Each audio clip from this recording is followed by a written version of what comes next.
আসসালামু আলাইকুম, কেমন আছেন সবাই? মৌসুমিস কুকিং রেসিপিতে হাজির হয়ে গেলাম আমাদের সকলেরই পছন্দের দারুণ মজার একটা রেসিপি নিয়ে। তো আজকে আমি তৈরি করে দেখাবো গরুর মাংস দিয়ে ভুনা খিচুড়ির রেসিপি। আশা করছি রেসিপিটা আপনাদের সকলের কাছেই ভালো লাগবে। তাই কথা না বাড়িয়ে আমি চলে যাব মূল রেসিপিতে। এখানে আমি চর্বি সহ গরুর মাংস নিয়েছি 750 গ্রামের মতো। আর ওইখানে নিয়েছি পেঁয়াজ কুচি, নিয়েছি আদা রসুন পেস্ট এবং নিয়েছি গরম মশলা, যেমন দারচিনি, তেজপাতা, সাদা এলাচ এবং কালো এলাচ। চুলায় কড়াই বসিয়ে দিয়েছি এবং তাতে দিয়ে দিলাম পরিমাণ মতো রান্নার তেল। তেলটা গরম হয়ে এলে এখানে আমি দিয়ে দিব বড় সাইজ করে কেটে নেওয়া কয়েক টুকরা আলু। আলুটা আমি আগে থেকেই হলুদ এবং লবণ দিয়ে মাখিয়ে রেখেছিলাম। ব্রাউন করে ভেজে নিয়েই চুলা থেকে কিন্তু আলুগুলো আমি নামিয়ে নেব।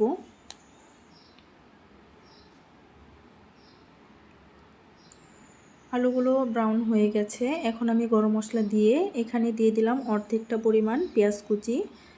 পেঁয়াজগুলোকে ব্রাউন করে ভেজে নেব। এখন আমি দিয়ে দেবো এখানে 2 চা চামচের মতো রসুন পেস্ট, দিয়ে দিলাম 2 চা চামচের মতো আদা পেস্ট। এগুলোকে নেড়ে চেড়ে আমি ভেজে নেব যাতে মশলা থেকে কাঁচা গন্ধটা চলে যায়।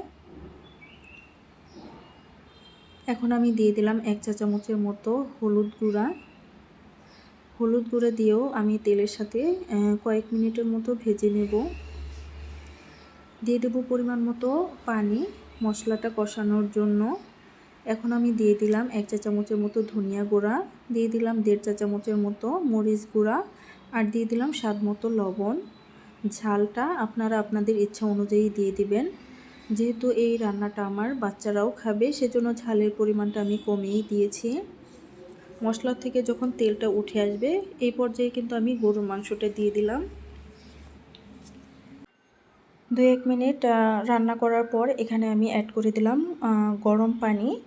তো মাংসটা ভালো মতো কষানোর জন্য আমি এখানে পানি অ্যাড করেছি। আপনারা চাইলে মাংসে যেটুকু পানি উঠেছে সেটুকু দিয়েও কিন্তু কষিয়ে নিতে পারবেন।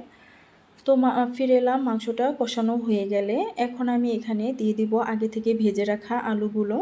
এগুলো দিয়ে আমি 2-1 মিনিট নেড়েচেড়ে কষিয়ে নেব। মাংসটা যেহেতু আমার ভালো মতো সেদ্ধ হয়নি, এজন্য আমি এখানে ফুটন্ত গরম পানি অ্যাড করে দিলাম। ঢাকনা দিয়ে ঢেকে মাংসটা রান্না হতে থাক। এদিকে আমি খিচুড়ি রান্নার যে বাকি উপকরণগুলো সেগুলো আমি রেডি করতে থাকি। এখানে আমি 3 কাপ চাল নিয়েছি এই কাপটা দিয়ে, আর এখানে দিয়ে দিলাম আমি দুটো ডাল মিলে 1.5 কাপ, মানে যতটুকু চাল নিয়েছি তার অর্ধেক পরিমাণ ডাল নিলাম। তো যেহেতু মুগ ডাল নিয়েছি এটা একটু হালকা ভেজে দিলে কিন্তু এর ঘ্রাণটা অনেক সুন্দর হয়, স্মেলটা সুন্দর হয়। এজন্য আমি ডালটাকে একটু ভেজে দিলাম।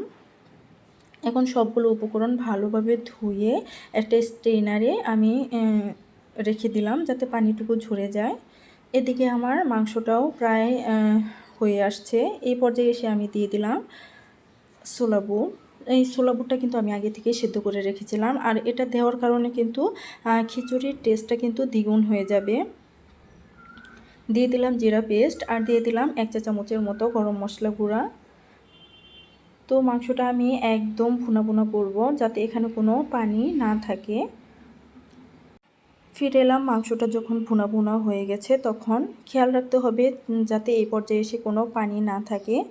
মাংসটা কিন্তু একদম রেডি হয়ে গেছে খিচুড়ি রান্নার জন্য। এখন আমি একটা স্ট্রেনার দিয়ে মাংসগুলো উঠিয়ে সাইড করে রেখে দেব। আর এখানে যে মশলাটুকু আছে সেই পাত্রেই কিন্তু আমি খিচুড়িটা রান্না করে নেব। এতে করে কিন্তু বাড়তি তেল অ্যাড করতে হবে না বা বাড়তি কোনো মশলা দিতে হবে না। এখানে আমি সামান্য পরিমাণের একটু সরিষার তেল দিলাম যাতে খিচুড়ির স্মেলটা ভালো আসে বা খেতেও ভালো লাগে এই জন্য। আর সরিষার তেল দিয়ে খিচুড়ি রান্না করলে তার টেস্টটাই কিন্তু অন্যরকম হয়ে যায়। তো মশলাগুলোর সাথে আমি চালগুলো ভালোভাবে নেড়েচেড়ে দিচ্ছি। এখানে আমি একটু পরিমাণ রসুন দিয়ে দিলাম, আর দিয়ে দিয়েছি এখানে জিরা পেস্ট। তো এগুলো দিয়ে আমি ভালোভাবে নেড়েচেড়ে ভেজে নিচ্ছি। আর এই পর্যায়ে এসে আমি দিয়ে দিলাম স্বাদ মতো লবণ। লবণটা অবশ্যই খেয়াল করে দিবেন যাতে বেশি না হয়ে যায়, কারণ মাংসেও তো আমি লবণটা অ্যাড করেছিলাম। এখানে আমি যতটুকু চাল নিয়েছি তার ডাবল পানি দিয়ে দিলাম। এটা কিন্তু অবশ্যই ফুটিয়ে নিতে হবে। এখানে একটু স্কিপ হয়ে গেছে, পানিটা যখন শুকিয়ে এসেছিলো তখন কিন্তু আমি মাংসগুলো দিয়ে ভালোভাবে নেড়েচেড়ে অ্যাড করে দিয়ে দমে বসিয়ে দিয়েছিলাম। তো এখন আমি 5 মিনিট পর ফিরে এসে আবার উল্টিয়ে পাল্টিয়ে নেড়েচেড়ে দিচ্ছি। এই রেসিপিটা যদি ভালো লাগে, আপনারা যারা নতুন আছেন আমার এই চ্যানেলে, তাদের কাছে একটাই রিকোয়েস্ট করব, রেসিপিটা ভালো লাগলে আমার চ্যানেলটাকে সাবস্ক্রাইব করে দিবেন, লাইক কমেন্ট শেয়ার করবেন, যাতে করে আপনার আত্মীয় স্বজন বন্ধুবান্ধব সকলেই আমার এই রেসিপিগুলো দেখতে পারে। আর আমার এই রেসিপিটা কেমন হলো কমেন্ট করেও কিন্তু জানিয়ে দিতে পারেন।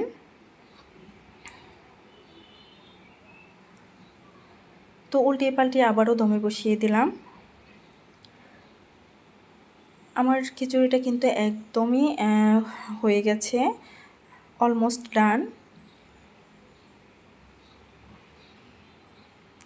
এখন আমি চুলা থেকে নামিয়ে পরিবেশন করে দেখাচ্ছি। এই খিচুড়িটা কিন্তু খেতে অসম্ভব মজার হয়েছিল। আশা করছি রেসিপিটা আপনাদের কাছেও অনেক বেশি ভালো লাগবে। আর এখানে ছোলা বুট দেওয়ার কারণে কিন্তু এই খিচুড়ির টেস্টটা দ্বিগুণ হয়ে গেছে।